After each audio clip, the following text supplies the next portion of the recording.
même bilan aujourd'hui que la semaine dernière, quoique les cours reprennent enfin dans les établissements scolaires, donc il y a un peu d'actualité concernant mes élèves. Ils vont reprendre les cours, donc ça va leur permettre bien, de travailler un peu plus sur la semaine. Et pour moi, cette période de non-cours, c'est là où on voit vraiment la différence entre le coaching scolaire et le soutien scolaire. Pour moi, le soutien scolaire, il est intéressant. Le problème, c'est qu'on applique souvent les bonnes solutions dans les mauvaises situations. Et comme c'est la solution, elle est bonne objectivement, on pense qu'on aura forcément des résultats. Sauf que ce n'est pas la solution qui convient à ce problème précisément. Du coup, on n'a pas les résultats qu'on souhaite avoir. Et comme on n'a pas les résultats qu'on souhaite avoir, on dit que le problème, c'est le professeur particulier qu'on a payé ou que le soutien scolaire, ça sert à rien. Et là, ce qu'on constate avec l'absence de cours, eh bien, c'est que la plupart des élèves, ils ont pratiquement arrêté de travailler. Même mes élèves, ils ont diminué leurs efforts au quotidien. Il y a des journées, ils passaient, ils me disaient carrément, je faisais rien. Et je leur répondais, mais en fait, rien, ça n'existe pas. Tu faisais forcément quelque chose. Mais si tu dis aujourd'hui que tu ne faisais rien, ça veut dire qu'avec du recul, tu te rends compte que ce que tu as fait n'était pas si pertinent, n'était pas si intéressant. Tu te retrouves à dire que tu t'es ennuyé parce que finalement, ce que tu as fait n'était pas vraiment rentable. Les efforts que tu as fournis pour occuper ta journée n'étaient pas si rentables que ça. Et le but, c'est justement avec une organisation, avec une détermination et une autodiscipline, c'est d'avoir un quotidien qui soit réellement productif. C'est un peu ce que j'expliquais la semaine dernière dans la vidéo de samedi dernier. Donc aujourd'hui, on a continué le travail de la semaine dernière. On a vu énormément les chapitres de mathématiques. Mon objectif, c'est qu'avec l'ensemble des élèves, on boucle le programme pour le mois de février. Alors, je précise, ce que j'appelle boucler le programme, ce n'est pas maîtriser tous les chapitres. C'est faire le tour des chapitres pour qu'ils puissent identifier ce qu'ils arrivent à comprendre seuls et qu'ils puissent surtout identifier ce qu'ils ne comprennent pas. Et surtout avec les terminales et les troisièmes, après le mois de février, eh bien, il nous restera mars, avril, mai, pour consolider les acquis, donc renforcer les points forts, travailler les points faibles et surtout se mettre en situation pour les épreuves du brevet et du bac. Le but, c'est vraiment de faire le tour des chapitres le plus rapidement possible en prenant en compte ce que les professeurs font à l'école avec eux. Et si je peux me permettre ça, c'est parce que justement, il y a les professeurs à l'école. Donc mon but, ce n'est pas de remplacer l'école, c'est d'être en complément. Le problème des professeurs à l'école, c'est qu'ils ont des classes surchargées. Moi, j'ai des groupes de 5. Même si ce sont des niveaux différents, ce sont des groupes de 5. Quand tu as une classe de 28, une classe de 32, tu ne peux pas travailler aussi vite que moi. Donc tu es obligé de ralentir sur certaines choses, sachant qu'il faut prendre en compte les lacunes de chacun, la façon de réfléchir de chacun. Donc tu dois prendre en compte tout cela. Et forcément, ça réduit en fait ta vitesse de travail, ta vitesse d'explication, etc. L'un des problèmes également, c'est que si on regarde l'année scolaire, on pense tous que l'année scolaire dure 10 mois. En fait, c'est l'année moins juillet, août. C'est faux. Parce que quand on retire toutes les vacances scolaires et les jours fériés de l'année, on descend déjà environ 7 mois.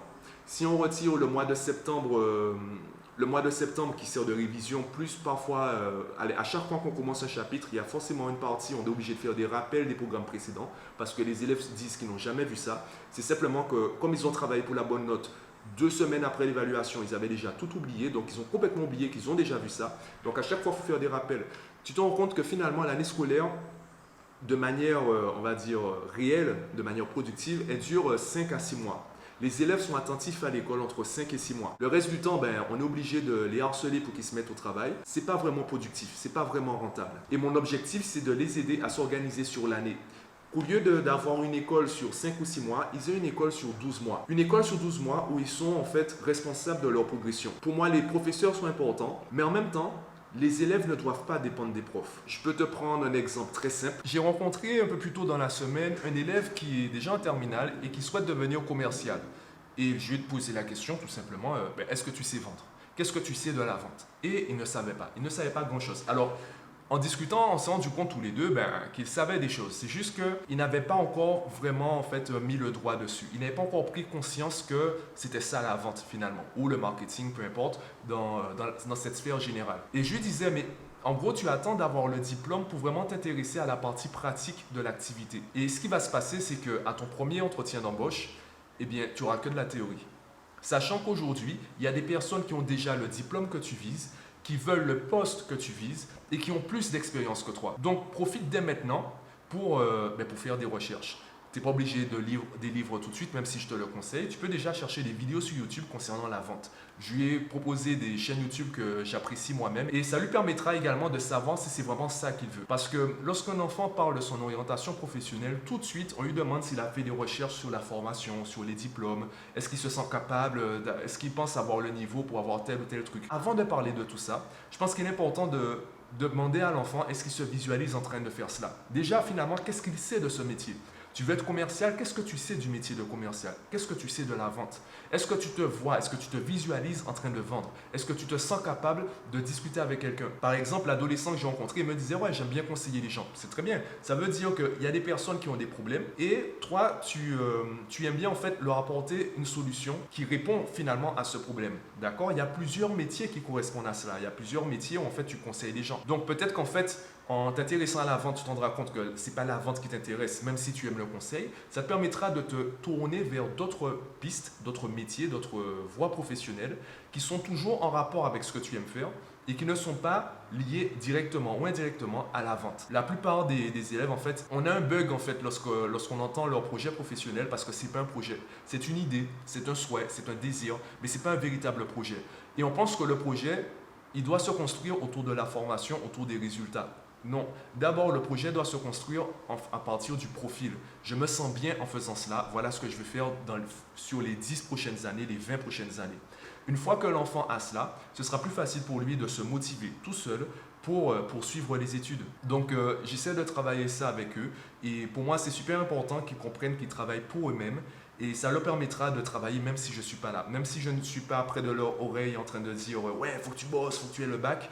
Ils pourront se le dire eux-mêmes. Évidemment, ça reste des adolescents. Il y aura des jours avec, il y aura des jours sans. Mais au moins, la base est là. Donc, en ce moment, c'est un peu la période creuse. Mais l'intérêt, c'est surtout qu'ils ne dépendent pas des profs. Parce qu'il y a une partie du travail qui doit dépendre d'eux. La théorie, c'est bien. Le problème, c'est qu'ils restent coincés, ils restent bloqués sous la théorie. Et finalement, ils travaillent uniquement pour la bonne note. Moi, ce que je veux, c'est qu'ils fassent des recherches de leur côté. S'il le faut, qu'ils anticipent, qu'ils aillent un peu plus loin pour qu'ils puissent prendre conscience ou du moins se rendre compte qu'ils ne veulent pas en fait faire ça. Il y en a plein qui choisissent des filières, qui choisissent des métiers, des voies, des objectifs professionnels, des projets professionnels. Mais en fait, c'est lorsqu'ils sont à 2 mois du concours ou lorsqu'ils sont déjà en poste, qu'ils se rendent compte que ce n'est pas ça qu'ils veulent faire. Donc le but, c'est qu'ils puissent prendre conscience de tout cela le plus tôt possible pour qu'ils puissent avoir une plus grande maturité au niveau des choix. On continue sur cela. Et encore une fois, l'objectif, c'est de boucler le programme pour le mois de février. Il y a des élèves qui ont un peu de retard, mais bon, on reste optimiste et je sens qu'ils sont volontaires, donc voilà.